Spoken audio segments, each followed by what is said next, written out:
ہم نے چھوڑ دیے وہ لوگ جنہیں ضرورت تھی پر قدر نہیں۔ وقت کی ایک عادت بہت اچھی لگی، جیسا بھی ہو گزر ہی جاتا ہے۔ حضرت ابو بکر رضی اللہ تعالیٰ عنہ کا قول ہے، عاجز ترین وہ شخص ہے جس کا کوئی دوست نہ ہو اور اگر بہم پہنچے تو معمولی ملال سے اسے چھوڑ دے۔ کچھ رشتے کرائے کے مکان کی طرح ہوتے ہیں، انہیں جتنا مرضی سجا لو کبھی اپنے نہیں ہوتے۔ جو جون کی گرمی کو جنوری کی ٹھنڈ میں بدل دے وہی خدا ہے۔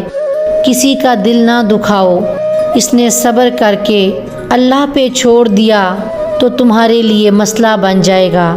ایک چیز جو میں نے ہمیشہ سے سیکھی ہے اور اپنی زندگی میں عادت بنا کے شامل کی ہے وہ یہ کہ نیک نیتی سے رشتے جوڑے اور نبھائے، کبھی یہ پرواہ نہیں کی کہ محبت اور خلوص کے بدلے تلخ لہجہ مل رہا ہے یا بے حساب تکلیفیں جو ملا بس لے لیا۔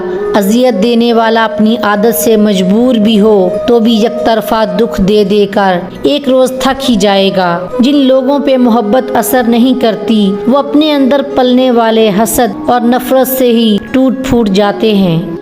جن لوگوں نے اللہ کو چھوڑ کر دوسروں کو اپنا مددگار بنا رکھا ہے ان کی مثال مکڑی جیسی ہے، وہ بھی ایک گھر بناتی ہے اور سب سے کمزور گھر مکڑی کا ہی ہوتا ہے۔ کاش کہ یہ لوگ جانتے۔ حضرت علی نے فرمایا، جب بے زر ہو جاؤ تو صدقہ سے اللہ کے ساتھ تجارت کرو۔ روٹھنے اور منانے کا عمل رک جائے تو محبتوں کو زنگ لگ جاتا ہے۔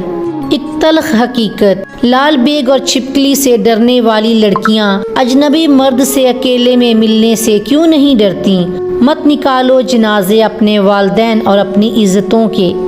میرا ماننا ہے کہ محبتوں کے دن نہیں ہوتے، محبتوں کی صدیاں ہوتی ہیں، داستانیں ہوتی ہیں۔ میں کسی سے محبت کے اظہار کے لیے ایک دن مختص کرنے والوں میں سے نہیں ہوں۔ مجھے آزاد محبتیں، آزاد لمحے پسند ہیں۔ میں جب دل کرے اظہار کر دینے والوں میں سے ہوں۔ یہ بھی نہیں سوچتا کہ جس سے محبت کا اقرار کر رہا ہوں اسے اچھا لگے یا برا، بس کہہ دیتا ہوں محبتیں آزاد ہونی چاہیے، وقت کی بندشوں سے، ذات کے کف سے۔